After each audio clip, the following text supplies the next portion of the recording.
Hello everyone, it's early. I went to Walmart to go find Logan Paul's shitty energy drink.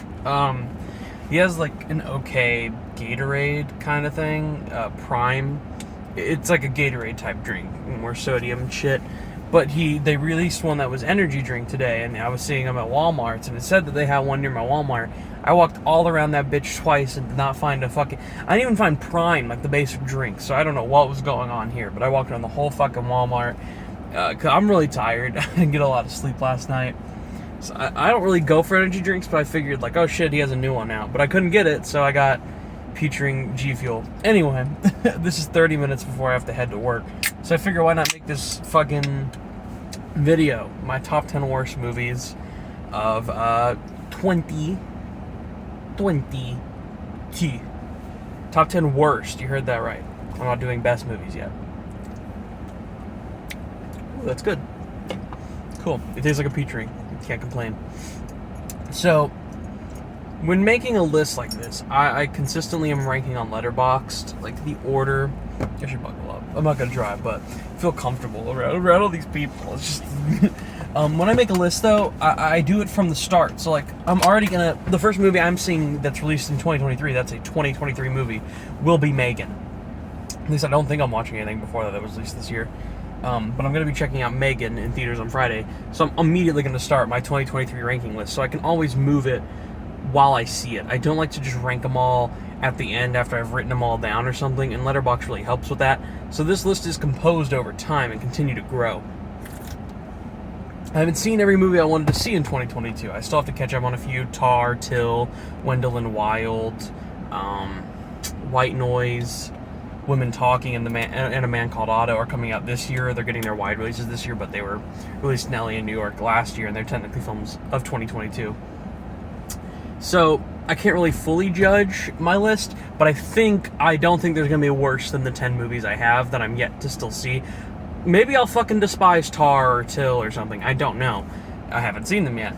But I feel like pretty composed that I would at least find them better than my bottom 10. Everything here is a 4 out of 10 or lower. The first two are 4 out of 10s. Everything else is lower than that. And I'll go over it. We're going to do 10 to 1, 1 being the fucking worst, which would be my number 98 on my Letterboxd of this year right now, because I've seen 98 films altogether. And then I guess my number 10 would be, what would that be, 89 then? So these are my bottom 10, and that's how I'm just that's how I'm introducing this video. And hopefully I gain energy from this, because I got to go to work after. I'm tired, but I want to get this done first. Because I just posted my anticipated videos. You'll be seeing this one probably 2 days after that one just came out. So, I'm recording this Wednesday the 4th of January. So, let's discuss the awfulness of this fucking year. Even though it's been a great year for movies, there's still some shit that comes out. You get shit every year. Not every year is there just, at least everything is a 6 out of 10 or above. You get shit that you don't like. It's gonna fucking happen, man. We're living, like, there's no way, when you put fucking 100 to 150 movies out theatrically, that every movie is at least pretty good or above. You're gonna get dog shit. And starting with my number 10 is a movie about dogs. And there's farting and shitting in it, too. And that's Paws of Fury, The Legend of Hank. So first of all, I want to address this. I have a few movies that I have above on my list that I thought were just as boring of experiences, but I truly think this is just so fucking lazy that it angered me to a point after I left the theater. I had fun watching it with my friend Angel, because I heard it was originally titled Blazing Samurai, and this film was supposed to come out like 4 years ago, under like different like marketing. It was just like it couldn't find a studio to pick it up fully theatrically release this goddamn movie, and Mel Brooks was like producing it, and it was called Blazing Samurai. So you go, Mel Brooks, Blazing Samurai, he did Blazing Saddles. This film is exactly Blazing Saddles, but PG. It's meta, it's fucking stupid, it has the same jokes. But instead of racism and saying the N-word is replaced by dog. Literally the word dog. The only reason me and my friend were laughing all the time at this movie in theaters is because every time they said dog, we knew they were saying the N-word. That's like what the replacement word is. Because, you know, in the original you see like, the sheriff is an... And then they censor it, like, the loud noise goes over it. And here it's like, the sheriff, the samurai is a dog. Because they need samurai. And with that being said, The thing that the one thing that I had a big problem with this movie is that the subject matter does not make sense to replace it for a kids movie. You know what I mean? Like, Blazing Saddles doesn't need a kid adaptation.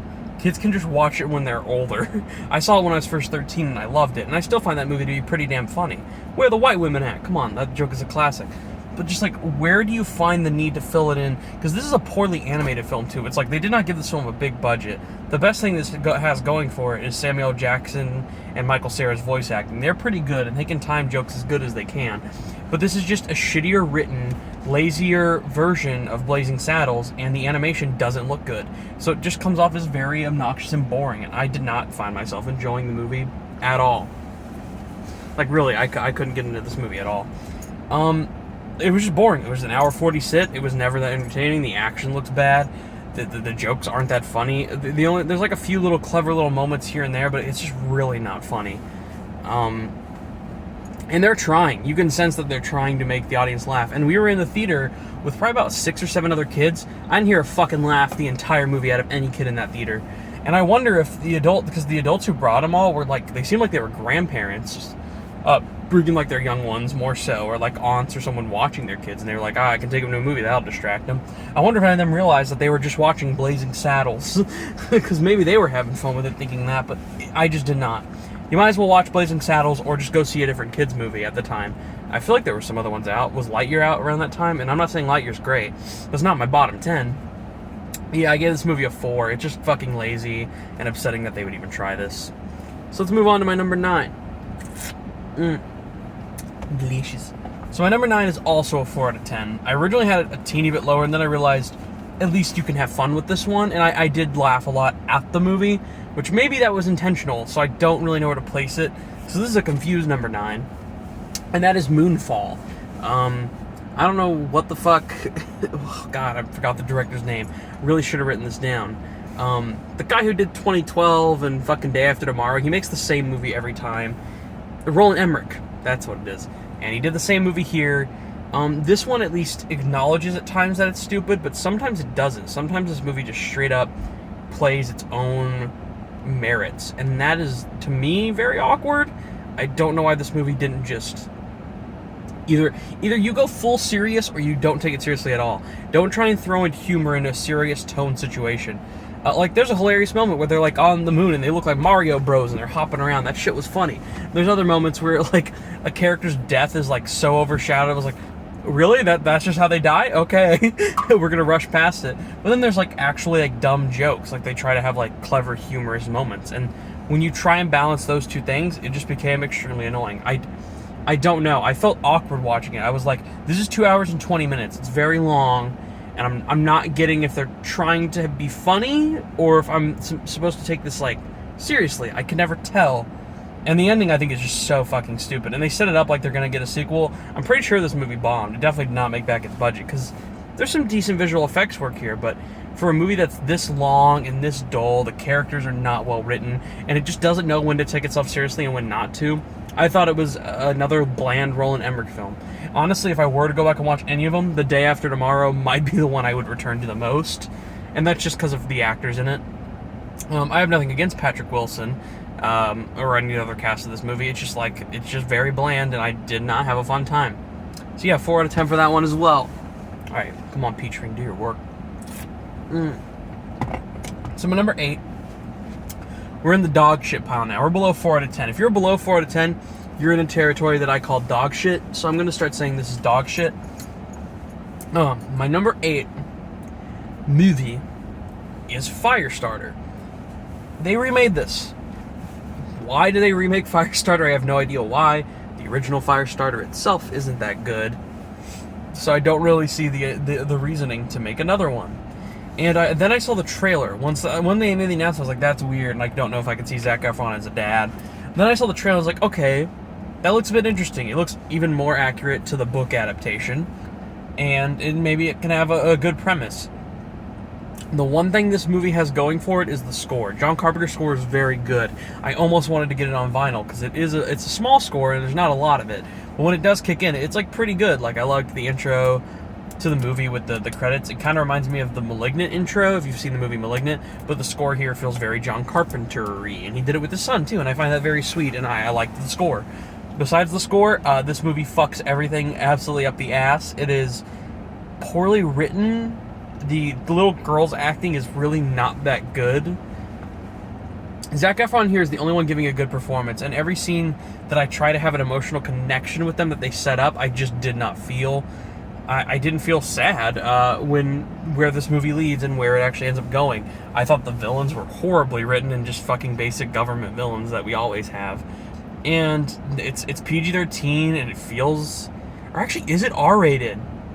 Now I'm thinking it might be R-rated. It felt very PG-13. It's a very light thing that doesn't really utilize its R rating. I think it actually was R-rated, as I think about it. And it's extremely dull and boring.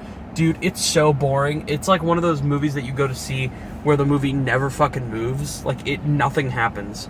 I'm pretty sure it's horribly rated, so I don't have to tell you otherwise, but when I just remember sitting there, I was like, nothing is fucking happening. This movie just went nowhere. And the best, like, character dynamics were the mother and father. I thought they had the most interesting story, and we lose the mother midway through the movie. Sorry, spoiler. And that just leads to having no development or no intrigue at all for the rest of the film. So I was like, why the fuck am I watching this? There's nothing interesting going to happen continuously past what I've already seen. So there's like one or two good kills. The pun, liar, liar, pants on fire. And it's fine. The original is not a great film, but I would prefer to watch the Drew Barrymore one. It has like the 90s, 80s aesthetic. It has the 80s aesthetic, and that is more fun to feel. Like, there is a vibe there. This has no energy, no vibes. It just is fucking bland as shit. And it was really fucking boring. Dude, I can't express how boring it is. If you check this out, I believe it was dropped on Peacock the same day as day and date release with it going to theaters. And yeah, it's about that level of quality, how dull it is. And yeah, I don't know. You'd be better off watching the original, or if you watch it on Peacock at home, you're better. I saw it at the new theater, Dine-In Theater, opened near our house, Look Dine-In Cinemas. And the coolest thing about them is they do screenings like every week for like classic films, or like they do Women's Night Out films or horror movies, like of old stuff you can go see. I'm going to go see Clockwork Orange this Sunday there. And it's a pretty decent theater, but fucking Christ, my first experience being in an extremely hot theater watching this dog shit boring movie were not a good way to start my experience with them. So yeah, 3.5 out of 10 for that one.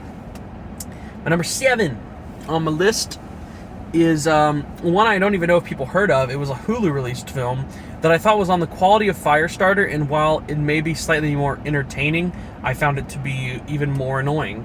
It's called The Princess, starring Joey King, and it's basically this princess in a tower, and it's getting fucking raided, and she has to kill people and get out.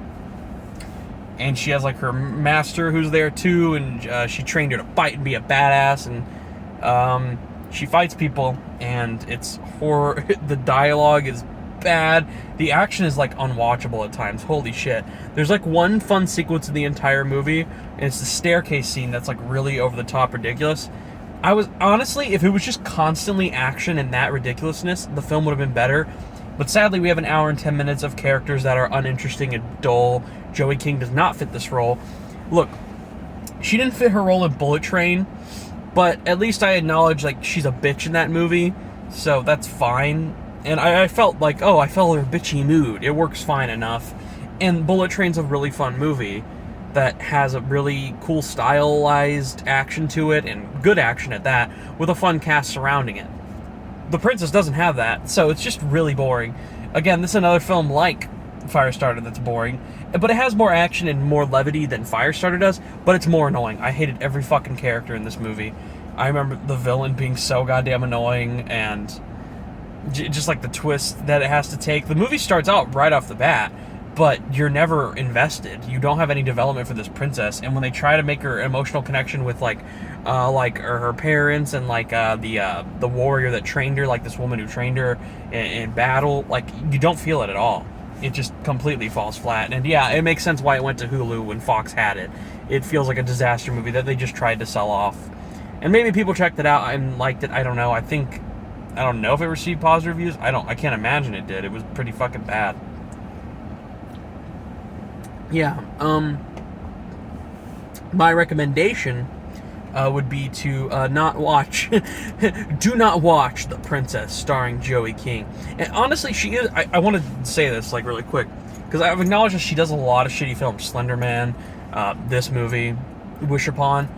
Slender Man and Wish Upon are fun to watch, at least because they're so incredibly like stupid and bad, like even worse than this. This was just really dull and annoying. But she can be a good actress with the right role. She was solid in The Conjuring for the role she had, and she's really good in that the TV show. Was it The Act? She was solid in that show too. So she's not a bad actress. I just feel like she's getting a lot of these misplaced roles, whether it be in Bullet Train or she gets shitty movies like Slenderman and Wishbone. She just really is not fitting these roles, and that is the throw off. And yeah, The Princess is another one of these, and it was really fucking dull, and it annoyed me. And I was never having fun really watching it, except in like one scene in the middle of the movie. And so for an hour and 40 minutes, it did not work for me. Like, seriously, I'm trying to think of like a better placement of, again, I think the movie was constantly action. There would be something fun and something to actually talk about, but there's really nothing to talk about with it. It's just dull. Alright, so that was my number 7. My number 6... I'm really contemplating between my 6 and 5 right now, of which I want to rank lower. Hold on. I'm gonna go look at my letterbox views and come right back, because I gotta see. Like, I really have to think between these two. Okay. So I've decided. It took me a minute to think, but I'm pretty sure I know which one I want on my number 6. My number 6, and why I'm putting this one a teeny bit higher, even though I think they're both 3 out of 10s, is the Texas Chainsaw Massacre on Netflix. If you know me pretty well, you might know that I do have a pretty decent love for the original Texas Chainsaw Massacre. I even like the second one, and I haven't hated some of the other sequels that are in there in the middle. They're not terrible like this piece of shit. This movie is only, like, before the credits roll, an hour and 18 minutes, and it feels about an hour and 18 in the fact that it's a rushed mess. It wants to be this legacy sequel, kind of like Halloween 2018 was to Halloween. It even brings back, like, the original character and survivor from the first. Which, by the way, why the fuck would this original character who survived the original... I get Laurie Strode growing in that fear that Michael could come back, but the way we end the original Texas Chainsaw Massacre does not ever set up that this character should become this warrior survivor. And I'm going to spoil this movie right off the bat for you. As soon as this bitch does show up an hour into the movie, she is immediately killed by Leatherface with no other means of the matter. And our development for the characters we do have are all unlikable and pieces of shit that when they die, maybe the movie's trying to say, like, isn't it satisfying watching these deaths? I will say, some of these kills are, like, extremely good in the movie. And I have to give that credit, because those are fun to watch. But if, as a Texas Chainsaw Massacre fan, this is a horrible legacy sequel. I was so fucking annoyed watching it with my friend. I was just like, dude, this is ruining everything I love. It's like, there are funny moments because it's bad, but the kills are great, but it's never enough for the whole movie. Like, there's a kill where he literally just breaks the guy's wrist and uses, like, his fucking bone to stab him in the neck with. That shit was hilarious. If the whole movie could be that, it would be great. But the movie also wants to be this serious, badass, emotional legacy sequel, and when it does that, it falls flat on its dumb fucking face, because it is really poorly done. And if I recommend seeing the movie so you know what I mean, but and maybe if you were drunk and watched it with friends, it could be fun, but I just did not find this movie really fun other than the kills. None of the characters are well developed. Our main character has, like, this emotional backstory about she experienced, like, a school shooting. And I was like, that could work for a traumatic experience, except we don't touch on it enough, so it just is kind of like, oh, here it is, overthrown, the fucking end. It's like, whatever. Yeah, I hated the Texas Chainsaw Massacre. Yeah, if it doesn't show. It really upset me in quite a few ways. I don't recommend it, obviously. And the reason I was debating between the two is I was like, which one annoyed me more? And easily speaking, I don't even know why I had a debate for a minute in my head. The number 5 movie I have on my list annoyed me way fucking more, and that is Jurassic World Dominion. Jurassic World Dominion, because it is fucking ass. Holy fucking shit. This movie sucks. So let's get into why it sucks. So, it's really long. The last movie set up a fun concept, that we're going to have dinosaurs now, around the world and interfering with the environment and people and how that affects their day-to-day lives. The intro, the first like 3 minutes of the movie, it kind of explore that on the news, and it's pretty funny and creepy. It has a fair combination. But in the end, it's not the utilization of the movie. Most of the movie is about like these fucking like moths, like the bugs, and like their destruction of the environment and this new technology that the corporation here is building and how they're going to utilize it for Earth. And we bring back the legacy characters, Jeff Goldblum and Sam Neill and Laura Dern, and do fucking nothing with them. And their developments are so stupid that honestly, when the love interesting and they develop Laura Dern and Sam Neill finally being in love, I was like, bullshit, you do not get to pull this right now and try and make me feel happy for these fucking characters. You should have done it back then, because holy fucking shit. This movie's garbage. Seriously. Like, if you have the chance to... If you did see this movie, sorry that you had to spend 2 hours and 40 minutes in a theater, or even at home. This movie's so long, and none of the characters are good. Like, I never thought Bryce Dallas Howard and Chris Pratt were well-developed characters, and they're still fucking here. And the little girl from the last one is still annoying as shit, and does not fit the tone or mood of the movie at all. And the dinosaurs aren't even the fucking focus, so you can't have really fun with the action. The one scene that's pretty good, and I'm trying to remember where it took place because I'm fucking stupid, it's the scene where Chris Pratt's on the motorcycle in the city and the guy gets eaten on the scooter. That shit was over the top and fun for the moment, but when it also fits into the story, you realize it's entirely pointless setup just so we can have an action scene in another part of the world, because they probably realized in the writing, oh shit, we don't have dinosaurs as the main focus. We need to have these action scenes with dinosaurs so the movie won't feel like an absolute fucking piece of shit. And too bad, because it does feel like a piece of shit. It was never entertaining. It's really annoying, and fuck, dude, it's so annoying. Like, there's not really a likable character. Jeff Goldblum is likable because you can tell he does not give a shit to be on set filming this movie. He could probably tell, like, I'm getting some money out of this. I'll just do whatever. Jeff Goldblum is just playing Jeff Goldblum, not giving a shit. So he's fine. Everything else is a fucking disaster. It was so long. Holy shit, I'll never sit through it again. That being said, I did get it on 4K for Black Friday because I own all the other Jurassic Park movies on 4K, so I felt obligated to buy this one. It would be weird to not have it, but god damn it. I won't watch it again. I don't even know why I did it. Stupid me. Punish yourself. Fucking bullshit movie. Alright. I'm gonna fucking take a pause to drink some water, and then I'll talk about the next four. Delicious agua. Okay. I think it's probably my allergies as well. Alright, so my number 4 is a film starring a big cast. Pedro Pascal is in it. Maria Bakalova's in it. Judd Apatow's new directed comedy on Netflix, The Bubble, which gets so crazy that for a moment I was convincing myself I was entertained, because the entire third act of this movie just develops at such a quick rate that it is fucking, like, literally insane.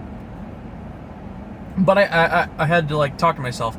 That was 2 hours and, like, 10 minutes, and you laughed twice the entire runtime. And an intentional comedy. This movie, ideally, is about COVID, and they're trying to shoot this, like, big-budget, shitty sequel. It's kind of like a Jurassic World type film. I forgot what the film was called. And it's the shitty movie. They bring back all the characters, but all the actors hate each other, and they're fucking in their downtime, and they're mad at Karen Gillan. Karen Gillan's in it too, because she left the last film. And it's just like, what is the nonsense they can get into while filming a movie during COVID in this giant bubble hotel? They call it The Bubble. Like, that's how they shoot the movie in. And it's a neat concept to be focused on, but a horribly done job at it. Because it's never funny, really. All the jokes are really uncomforting COVID jokes that you've heard people make online before, and it's not doing it well. Glass Onion does a few COVID jokes here and there. It's not the main focus, but like 3 or 4 of them, and they're pretty chuckle-worthy and funny. Here, it's as cringe as can fucking be. And it's such a giant cast of characters all trying to be funny, but they're never funny. Anytime there's like a sexual joke, it's very uncomforting with like Pedro Pascal and Maria Bakalova's characters. It's really fucking awkward. Keegan-Michael Key just has trips in his fucking bedroom, and they're really awkward. When they do have scenes of COVID and mentioning it, it's it's so uncomforting. It's just like I don't want to be reminded of this time. And there's like shit jokes. There's so much TikTok humor. Holy fuck! And the TikTok jokes don't stop, and they're so unfunny, and they constantly keep happening.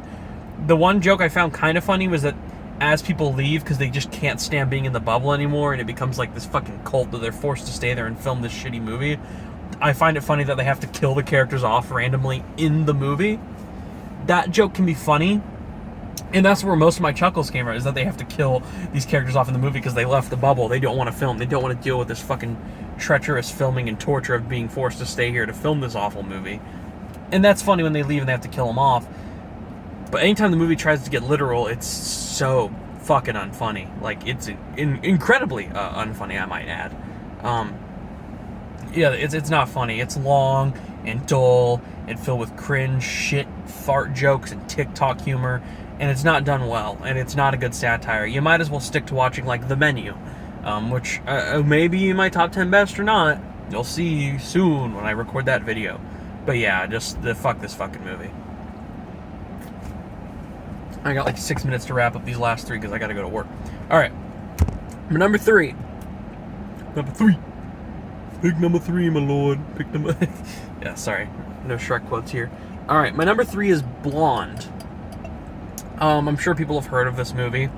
This is the controversial Ana de Armas movie of her as Marilyn Monroe. Sort of this overliced fictional version of Marilyn Monroe. And it is like 2 hours and fucking 45 minutes long. 2 hours 50 minutes.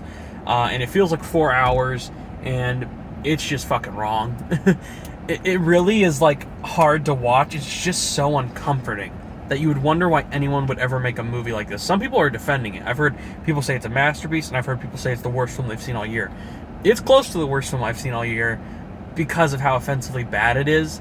It is just, like, constantly a movie that wants to show her being naked and this drug-idolized, sexualized person, which Marilyn Monroe was not. And obviously I know like that's the point of the movie, is this fantasy fucked up version of her, but it's just fucking wrong. Like, you feel dirty watching it. And I can't even, the fucking scene with like the two men, oh my god, and the sex scene with the waterfall falling off and like dude, I can't even get into it. It's so fucking awkward. I remember watching that scene, like, and you know what's weird is it's shot to look like Euphoria.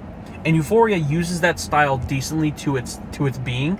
The fact that this is shot to look like Euphoria feels fucked up, and it feels like it's like, look how cool and stylish we are. It makes the movie feel more pretentious and fucked up than it already is. I don't have to talk much about this movie for you to know the problems with this movie.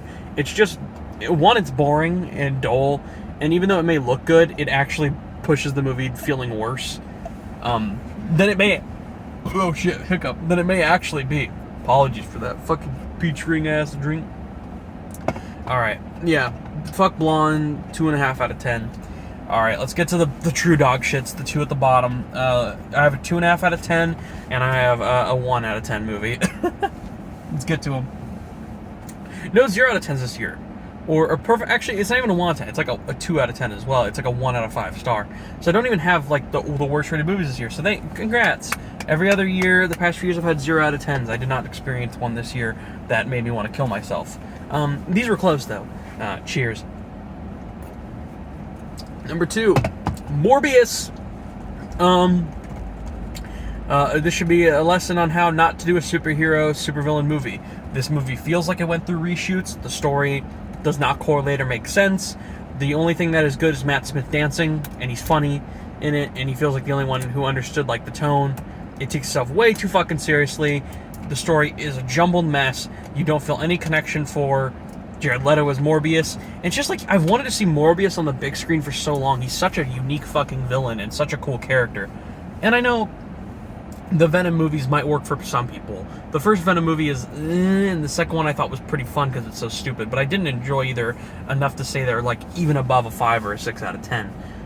But this shit here, man, this is proof you need Spider-Man to develop this villain and have him as a background character of a story. Giving Morbius his own film makes little to no sense. As like a doctored character, I didn't care for him. I felt bad he's going through this disease, but like, Jared Leto's performance is so dull. It does not feel like Dr. Michael Morbius from the comics at all. That being said, nothing really feels like the comics at all. And shit, if they're trying to connect this into the MCU and set up their own Sonyverse, those 2 post-credit scenes actually, like, had me fucking booing in the theater. I was so... You know what makes this movie fucking worse? Is that in Austin, Texas, they were showing Everything Everywhere All at Once a week. So it got, like, its LA, New York release. A week later, it got put into a few more theaters, like in Austin and shit.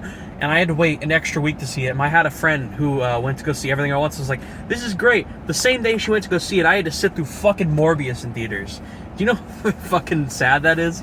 I had to sit through this giant piece of shit. And I want to claim that this is the movie that made me have that sickness in April to May, where I was just having constant anxiety and feeling sick. So yeah, fuck you, Morbius. You ruined everything Everywhere All at Once for me, even though I love that movie. And you ruined a good time out with my dad at the theaters. I hated this goddamn movie. The action's bad, it's too dark to tell what's happening, the story makes no fucking sense. Matt Smith is the only one truly giving a fuck, it feels like. This is dull as shit. You probably have seen it, and if you have, you probably hated it like me. Fuck Morbius. 2 out of 10, lame as shit. Alright, another 2 out of 10, the final. The worst movie I saw all year. I saw it at home. I watched it on Peacock. I streamed it on Discord. Me and my friend watched it. They/them. Fucking absolute fuck you to they/them. Fuck this goddamn movie. And I'm not talking about fuck the trans community. I'm saying fuck this goddamn movie. So this movie is about, like, anti-gay, anti-trans camp. Basically a conversion camp to convert kids from not being gay or trans, and trying to do it slowly. And Kevin Bacon is like this methodical leader who is trying to turn all the kids. But it's also a slasher movie. First of all, I'll give it credit. I have never laughed harder at a movie, like intentionally at a movie this year, than when the Pink song starts playing, and they all like fucking have this giant musical dance number to it to celebrate their freedom. Like, I don't think that would happen, but it was fucking ridiculous and very funny. It's horribly written. One thing I want to say is, if you're gonna do a slasher movie, I was hoping the kills would be creative or cool. This is an R-rated film. It has the right to go out as far as it wants. The kills are almost all off-screen and extremely dull. So that being said, I'm like, okay, well, hopefully they got the emotional message of this movie right. It's almost homophobic in itself to be watching this movie. It actually, like, does everything completely wrong and backwards to it. Like, the torture scenes are weird as fuck. Like, they don't feel real. It feels like it's making fun of gay people the whole time. It's so weird. It's how it's written and how it's portrayed that is done bad.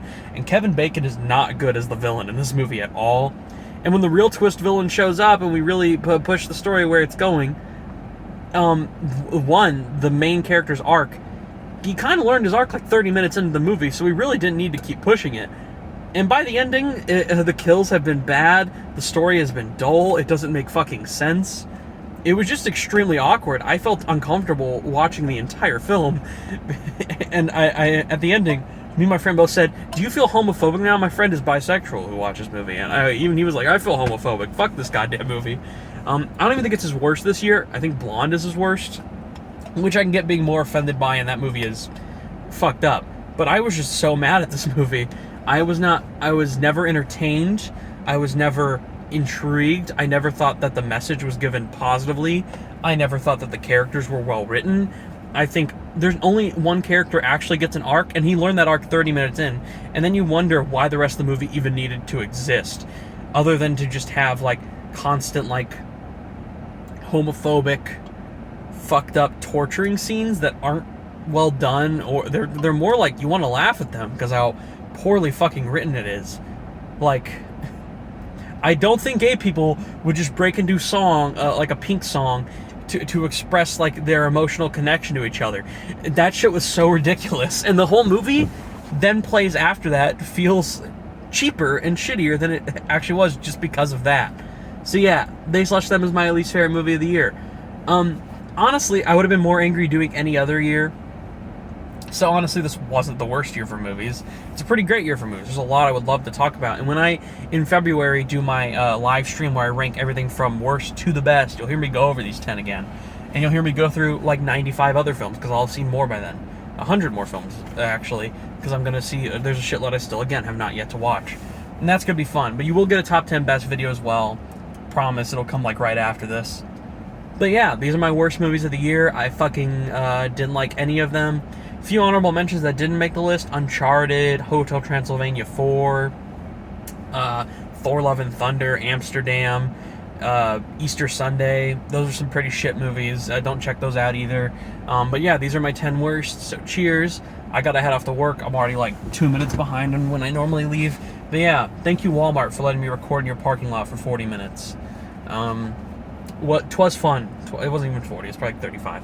But 'twas fun. And fuck you, Logan Paul, for not having your drink out. This is sponsored by G Fuel now. Let's go, baby. All right. See you on the next video. Watch the anticipated video I did previously. And stay tuned for a Megan review. I can't wait to review Megan. I'm hearing great things. That shit's at like a 97% of Rotten Tomatoes. Like, who the fuck expected that? And yeah, a top 10 best video coming as well. So, that's it. Don't watch these movies unless you want to get drunk and make fun of they/them together. But would that make you homophobic? Or is the movie homophobic itself? I don't even... Who fucking knows? Yeah. Just don't watch Jurassic World Dominion. That shit'll bore you, even if you are drunk. All these other ones, maybe they'll be fun drunk. I don't know. Yeah, that's it. Bye.